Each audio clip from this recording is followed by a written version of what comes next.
Hey Maricopa, this is Jenny This is Reyvin Weaver with Mayor Christian Price. Hey, Maricopa.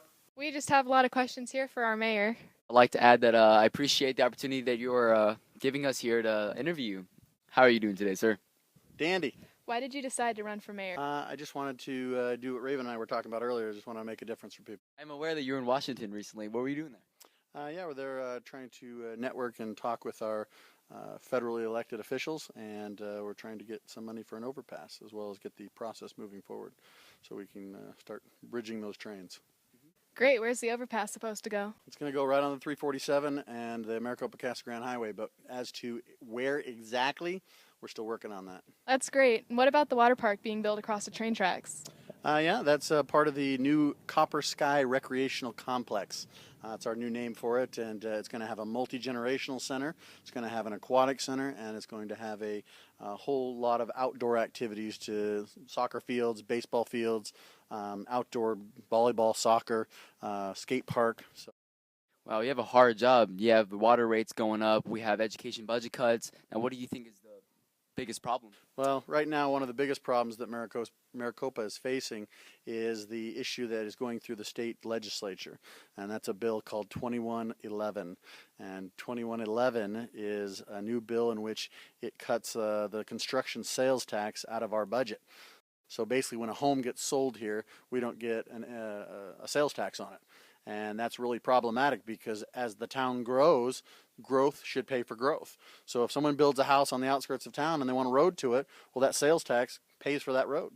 And if we don't have that, then it's going to probably eat into our budget by about $16 million. Anything we can do to help education budgeting? Basically, the best thing you could do is you can show up to the school board meetings, you can participate in the process. And from there, one of the things that the school board is trying to decide on was whether they should go out for another bond override. And really, that takes a buy-in from the public. So the more people that are out there talking about it, when it goes to the ballot and people vote on it, whether you can actually vote on it or not, if you've told your friends and neighbors and people that this is important to you, they'll listen to you. But you got to get out there and you got to make a difference. If we strengthen and reinforce our education system, then it'd be perfect. Then our city will gradually grow. That's right. That's my theory, at least. You're dead on. And it's really hard to bring in new economic development if we don't have good schools. Because when a big company comes in and wants to bring a lot of jobs, one of the first things they look for is what is our education system like? And not just on elementary education, but through high school and on through colleges. And so we have a college here now, but we literally have to grow our own people. And if we don't have a good education system, then it's a real problem. I agree. What do you do on a daily basis? I have lots and lots of meetings. No, one of the things I'm doing is I'm out there networking and meeting other mayors from other cities.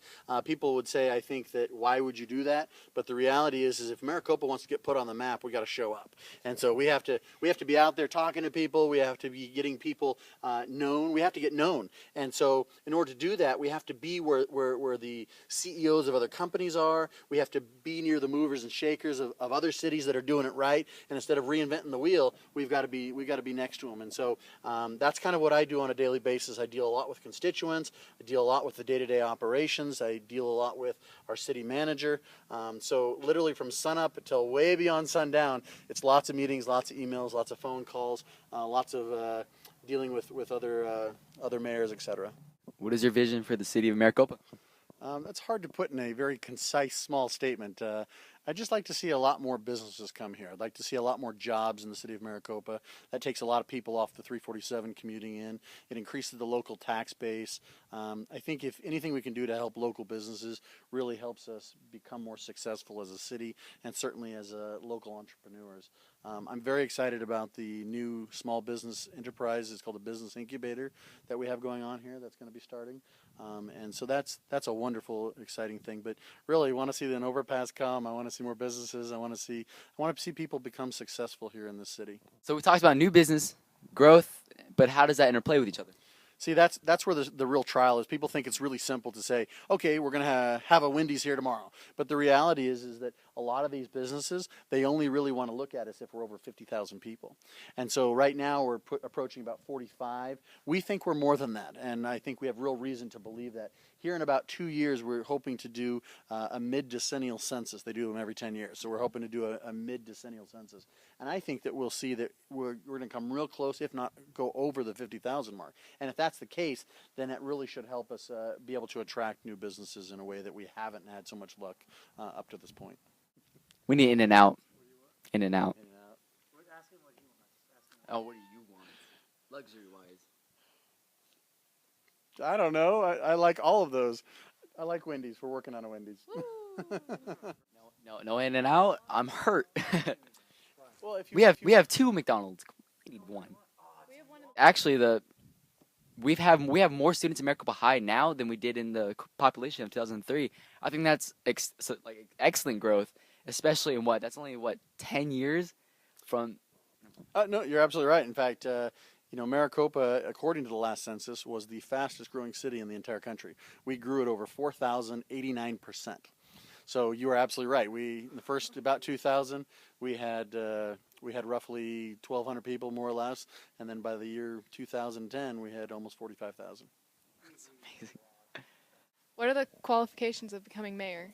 Well, the qualifications are both state and the city code, and they say, what you have to do. So first of all, you have to live within the city limits. You have to be at least 18 years old. You have to be a registered voter.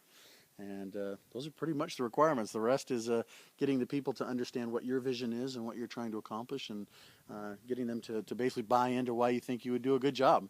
And if you're successful in that, then welcome to the office. So essentially, next year I could run for mayor. Sure. Oh, no. That'd be great. That wouldn't be great. Then I can interview you. Oh, there you go. Woo. Little switcheroo. That's right. You need a job? Yeah, I probably do. What were your aspirations when you were our age? I actually thought I was going to be a fighter pilot. I love planes. I play all kinds of sports as well, but I grew up loving planes, and so thinking that from a job perspective, that's where I would be. I'd go into the Air Force and fly fighter jets. So I went to an air show, and I sat in the cockpit of an F-16, and I really didn't fit very well. Why is that? Because I'm 6'4" and 250 pounds. What was your favorite sport? I actually played soccer my whole life, and then I ended up playing volleyball for my college. So you didn't play basketball? I played for fun. I really appreciate giving this opportunity to interview you. It's been really a big eye-opening experience. Thank you. And plus, I got to know my mayors, Now I get to know who to vote for next. That's right. So for Hey Maricopa, we'll see you later. Hey Maricopa TV!